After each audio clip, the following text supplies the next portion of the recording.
ಬೆಂಗಳೂರಿನತ್ತ ವಿಮಾನ ಹೊರಟಿರೋದ್ರ ಬಗ್ಗೆ ಮಾಹಿತಿ ಸಿಗ್ತಾ ಇದೆ. ಪ್ರಜ್ವಲ್ ಇದ್ದ ಲುಫ್ತಾನ್ಸಾ ವಿಮಾನ ಕೊನೆಗೂ ಟೇಕ್ ಆಫ್ ಆಗಿದೆ. ಪ್ರತಿಕೂಲದ ವಾತಾವರಣ ನಿರ್ಮಾಣ ಆಗಿತ್ತು. ATC ಇಂದ ಕ್ಲಿಯರೆನ್ಸ್ ಅನ್ನ ಬಯಸ್ತಾ ಇದ್ರು ಸಿಬ್ಬಂದಿಗಳು. ಫೈನಲಿ ಆ ಕ್ಲಿಯರೆನ್ಸ್ ಸಿಕ್ಕಿದೆ. ಇದಾದ ಬೆನ್ನಲ್ಲೇ ಲುಫ್ತಾನ್ಸಾ ಏರ್ಲೈನ್ಸ್ ಟೇಕ್ ಆಫ್ ಆಗಿದೆ. ಎಲ್ಲವೂ ಅಂದುಕೊಂಡಂತೆ ಮಧ್ಯರಾತ್ರಿ 1-1:30 ಸುಮಾರಿಗೆ ಭಾರತದಲ್ಲಿ ಲುಫ್ತಾನ್ಸಾ ಏರ್ಲೈನ್ಸ್ ನ ಈ ವಿಮಾನ ಏನಿದೆ ನೀವು ಗಮನಿಸ್ತಾ ಇದ್ದೀರಲ್ಲ, ಸೊ ಇದು ಲ್ಯಾಂಡ್ ಆಗುತ್ತೆ ಅನ್ನೋದು ತಿಳಿದು ಬರ್ತಾ ಇರುವಂತಹ ವಿಚಾರ. ಬಹಳಷ್ಟು ಕುತೂಹಲ ಆಯ್ತು, ಎಷ್ಟೊತ್ತಿಗೆ ಗ್ರೀನ್ ಸಿಗ್ನಲ್ ಸಿಗುತ್ತೆ, ವಿಮಾನ ಎಷ್ಟೊತ್ತಿಗೆ ಟೇಕ್ ಆಫ್ ಆಗುತ್ತೆ ಅಂತ. ಸೊ ಸದ್ಯಕ್ಕೆ ನಮಗೆ ಸಿಗ್ತಾ ಇರುವಂತಹ ಇನ್ಫಾರ್ಮೇಶನ್ ಹಾಗೂ ವಿಜುವಲ್ಸ್ ನೀವು ಗಮನಿಸ್ತಾ ಇದ್ದೀರಾ. ಸೊ ವಿಮಾನ ಟೇಕ್ ಆಫ್ ಆಗಿದೆ. ಸೊ ಲುಫ್ತಾನ್ಸಾ ಏರ್ಲೈನ್ಸ್ ನಲ್ಲಿ ಇದ್ದಾರೆ ಕಳಂಕಿತ ಸಂಸದ ಪ್ರಜ್ವಲ್ ರೇವಣ್ಣ. ಕಳಂಕವನ್ನ ಹೇಗೆ ಕಳಚಿಕೊಳ್ತಾರೆ ಅಥವಾ ಇನ್ನಷ್ಟು ಅದು ಅವರಿಗೆ ಉರುಳಾಗ್ತಾ ಹೋಗುತ್ತಾ, ಎಲ್ಲಾ ಪ್ರಶ್ನೆಗಳಿಗೂ ಅವ್ರು ಬಂದು ಉತ್ತರ ಕೊಡಬೇಕು. ಆಮೇಲೆ ಹೋಗ್ಬೇಕಾದ್ರೆ ನೋಡಿ ವಿಪರ್ಯಾಸ, ಎಂತ ವಿಪರ್ಯಾಸ ಅಂತ. ಹೋಗ್ಬೇಕಾದ್ರೆ ಒಂದೇ ಒಂದು ಕೇಸ್ ಇರಲಿಲ್ಲ, ಜಸ್ಟ್ ಸಂಸದರಾಗಿ ಜರ್ಮನಿಯನ್ನ ಪ್ರವೇಶ ಮಾಡಿದ್ರು. ಬಟ್ ಅಲ್ಲಿಂದ ರಿಟರ್ನ್ ಆಗ್ಬೇಕಾದ್ರೆ ಕೇವಲ 33 ದಿನಗಳಲ್ಲೇ ಚಿತ್ರಣ ಕಂಪ್ಲೀಟ್ ಆಗಿ ಬದಲಾಗಿದೆ. ಹಲವು ಪ್ರಶ್ನೆಗಳನ್ನ ಕೇಳಬೇಕು ಅಂತ ಅವರ ಕಾರ್ಯಕರ್ತರು, ಬೆಂಬಲಿಗರು ಮತ್ತೆ SIT ಅಧಿಕಾರಿಗಳು ಎಲ್ಲರೂ ವೇಟ್ ಮಾಡ್ತಾ ಇದ್ದಾರೆ. ಇದೇ ವ್ಯಕ್ತಿಗಾಗಿ ಕಾಯ್ತಾ ಇದ್ರು. ಫೈನಲಿ ಈಗಿದ್ದಾರೆ, ಡೀಟೇಲ್ಸ್ ಕೊಡ್ತಾರೆ ಮುರಳಿ. ಈಗ ವಿಮಾನ ಟೇಕ್ ಆಫ್ ಆಗಿರೋದ್ರ ಬಗ್ಗೆ ಇನ್ಫಾರ್ಮೇಶನ್ ಇದೆ. ಸೊ ಎಕ್ಸಾಕ್ಟ್ ಟೈಮಿಂಗ್, ಲ್ಯಾಂಡಿಂಗು ಜೊತೆಗೆ ಪ್ರಜ್ವಲ್ ಅವರ ಏರ್ಪೋರ್ಟ್ ಎಕ್ಸಿಟ್ ಬಗ್ಗೆ ಏನ್ ಅಂದಾಜನ್ನ SIT ಅಧಿಕಾರಿಗಳು ಹಾಕೊಂಡಿದ್ದಾರೆ ಅಂತ. ಮಮತಾ, ಏನಂದ್ರೆ 12:30ಕ್ಕೆ ನಿಗದಿತ ಸಮಯದಲ್ಲಿ ಲ್ಯಾಂಡ್ ಆಗುತ್ತೆ ಅನ್ನೋದ್ರ ಬಗ್ಗೆ ಮಾಹಿತಿಗಳಿತ್ತು. ಆದ್ರೆ ಅಲ್ಲಿ ಟೇಕ್ ಆಫ್ ಆಗಿರುವಂತದ್ದು ಸ್ವಲ್ಪ ತಡ ಆಗಿದೆ. ಏನು ಪ್ರತಿಕೂಲ ಹವಾಮಾನದ ಪ್ರಕಾರ ಏನು 3:35ಕ್ಕೆ ಆಗ್ಬೇಕಾಯ್ತು. ಆದ್ರೆ 35ರಿಂದ 40 ನಿಮಿಷಗಳ ಕಾಲ ತಡ ಆಗಿರುವಂತದ್ದು. 4:09ಕ್ಕೆ ಅದು ಟೇಕ್ ಆಫ್ ಅನ್ನ ಮಾಡಿರುವಂತದ್ದು. ಅಂದ್ರೆ 4:09ಕ್ಕೆ ಟೇಕ್ ಆಫ್ ಅನ್ನ ಮಾಡಿರುವಂತದ್ದು. 1 ಗಂಟೆ 5 ನಿಮಿಷಕ್ಕೆ ನಿರೀಕ್ಷೆಯನ್ನ ಮಾಡಲಾಗ್ತಾ ಇದೆ. ಟೇಕ್ ಆಫ್ ಅಂದ್ರೆ ಲ್ಯಾಂಡಿಂಗ್ ಅನ್ನ 1 ಗಂಟೆ 5 ನಿಮಿಷಕ್ಕೆ ಲ್ಯಾಂಡಿಂಗ್ ಅನ್ನ ನಿರೀಕ್ಷೆಯನ್ನ ಮಾಡ್ತಾ ಇದ್ದಾರೆ. ನಿರೀಕ್ಷೆಯನ್ನ ಮಾಡೋ ಸಂದರ್ಭದಲ್ಲಿ ಅದು ಬೇಗ ಕೂಡ ಬರಬಹುದು. ಅಂದ್ರೆ ಇಲ್ಲಿ ಯಾವುದೇ ರೀತಿಯ ಪ್ರತಿಕೂಲ ಹವಾಮಾನ ಇಲ್ಲ.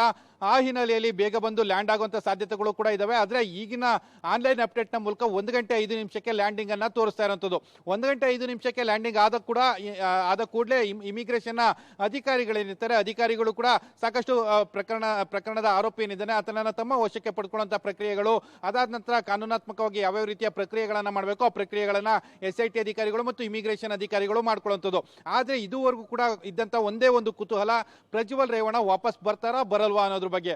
ಅದಕ್ಕೆ ಈಗ ಅಂತಿಮವಾಗಿ ತೆರೆ ಎಳೆದಿದ್ದಾರೆ. ಪ್ರಜ್ವಲ್ ರೇವಣ್ಣ ಬೋರ್ಡಿಂಗ್ ಅಲ್ಲಿದ್ದಾರೆ. ಜೊತೆಗೆ ಮ್ಯಾನಿಫೆಸ್ಟೋ ಕೂಡ ಹೊರಗಡೆ ಬಂದಿದೆ. ಹೊರಗಡೆ ಬಂದ ಹಿನ್ನೆಲೆಯಲ್ಲಿ ಆ ಪ್ರಕಾರ ಪ್ರಜ್ವಲ್ ರೇವಣ್ಣ ಪ್ರಯಾಣವನ್ನು ಬೆಳೆಸ್ತಾ ಇದ್ದಾರೆ. ಜೊತೆಗೆ ಪ್ರಜ್ವಲ್ ರೇವಣ್ಣ ಅವರ ಪಕ್ಕದಲ್ಲಿ ಇನ್ನೊಬ್ರು ಕೂಡ ಪ್ರಯಾಣವನ್ನು ಬೆಳೆಸ್ತಾ ಇದ್ದಾರೆ ಅನ್ನೋದ್ರ ಬಗ್ಗೆ ಮಾಹಿತಿಗಳು ಸಿಗ್ತಾ ಇದ್ದಾವೆ. ಆದ್ರೂ ಯಾರು ಏನು ಅನ್ನೋದ್ರ ಬಗ್ಗೆ ಇನ್ನೂ ಕೂಡ ಸ್ಪಷ್ಟವಾದ ಮಾಹಿತಿಗಳು ಸಿಗ್ತಾ ಇಲ್ಲ. ಮಮತಾ, ಮುರಳಿ, ಈಗ SIT ಅಧಿಕಾರಿಗಳು ಇಮಿಗ್ರೇಷನ್ ಅಧಿಕಾರಿಗಳ ಜೊತೆಗೆ ಕಮ್ಯುನಿಕೇಶನ್ ಮಾಡಿ ಅವ್ರ ವಶಕ್ಕೆ ಪಡ್ಕೊಂಡ್ ಬಳಿಕ ಏನೇನ್ ಪ್ರಾಸೆಸ್ ಆಗುತ್ತೆ? ಮೆಡಿಕಲ್ ಟೆಸ್ಟು, ನಂತರ ಜಡ್ಜ್ ಮುಂದೆ ಹಾಜರುಪಡಿಸೋದು, ಅಥವಾ ಇನ್ನೂ ಯಾವ್ದಾದ್ರು ಪ್ರಾಸೆಸ್ ಮೂಲಕ ಇವರು ಹೋಗ್ಬೇಕಾಗತ್ತಾ? ಬಿಕಾಸ್ ಗಂಭೀರ ಸೆಕ್ಷನ್ಸ್, ಹೊಸ ಸೆಕ್ಷನ್ಸ್ ಎಲ್ಲ ಆಡ್ ಆನ್ ಆಗಿದೆ.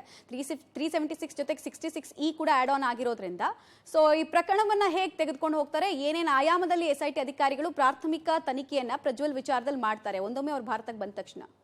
ಮಮತಾ, ಏನಂದ್ರೆ ಇಮಿಗ್ರೇಷನ್ ಅಧಿಕಾರಿಗಳಿಂದ ತಮ್ಮ ವಶಕ್ಕೆ ಪಡ್ಕೊಂಡ ಬಳಿಕ, ಸುಪರ್ದಿಗೆ ಪಡ್ಕೊಂಡ ಬಳಿಕ SIT ಅಧಿಕಾರಿಗಳು ಮೊದಲು ಮಾಡಬೇಕಾಗಿರೋಂಥದ್ದು ಅವರನ್ನ ಮೆಡಿಕಲ್ ಟೆಸ್ಟ್ ಅನ್ನ ಮಾಡಿಸ್ಬೇಕಾರಂಥದ್ದು. ಅಂದ್ರೆ ಬೌರಿಂಗ್ ಆಸ್ಪತ್ರೆಗೆ ಕರ್ಕೊಂಡು ಹೋಗಿ ಅವರನ್ನ ಮೆಡಿಕಲ್ ಟೆಸ್ಟ್ ಅನ್ನ ಮಾಡ್ತಾರೆ. ಮೆಡಿಕಲ್ ಟೆಸ್ಟ್ ಅನ್ನ ಮಾಡಿಸಿ, ಅಂದ್ರೆ ಇದು ಜನರಲ್ ಚೆಕಪ್ ಅಷ್ಟೇ. ಅವರ ದೇಹದಲ್ಲಿ ಏನಾದ್ರು ವೇರಿಯೇಷನ್ಗಳಿದೆಯಾ, ಅದೇ ಅಂದ್ರೆ ಯಾವುದೇ ಒಬ್ಬ ವ್ಯಕ್ತಿಯನ್ನ, ಒಬ್ಬ ಆರೋಪಿಯನ್ನ ಬಂಧನಕ್ಕೊಳಪಡಿಸೋದಕ್ಕಿಂತ ಮುಂಚಿತವಾಗಿ ಅವರ ಮೆಡಿಕಲ್ ಚೆಕಪ್ಗಳೇನಿತ್ತು, ಜನರಲ್ ಚೆಕಪ್ ಅಂತ ಏನ್ ಹೇಳ್ತಾರೆ ಅದನ್ನ ಮಾತ್ರ ಮಾಡ್ತಾರೆ. ಅಂದ್ರೆ BP ಇರ್ಬೋದು, ಶುಗರ್ ಇರ್ಬೋದು, ಜೊತೆಗೆ ಬೇರೆ ಏನಾದ್ರು ಸಮಸ್ಯೆಗಳಿದೆಯಾ, ಉಸಿರಾಟದ ಸಮಸ್ಯೆ, ಈ ರೀತಿಯ ಜನರಲ್ ಚೆಕಪ್ಗಳೇನಿರುತ್ತೆ ಜನರಲ್ ಚೆಕಪ್ಗಳನ್ನ ಮಾಡಿ ಅವರನ್ನ ಬಂಧನಕ್ಕೆ ಒಳಪಡಿಸ್ತಾರೆ. ಯಾಕಂದ್ರೆ ಇವರು ಅರೆಸ್ಟ್ ವಾರೆಂಟ್ ಇರೋ ಇಮಿಗ್ರೇಷನ್ ಅಧಿಕಾರಿಗಳಿಂದ ಇವರು ಟೇಕ್ ಓವರ್ ಅನ್ನ ಮಾಡ್ಕೊಳ್ತಾ ಇರ್ತಾರೆ.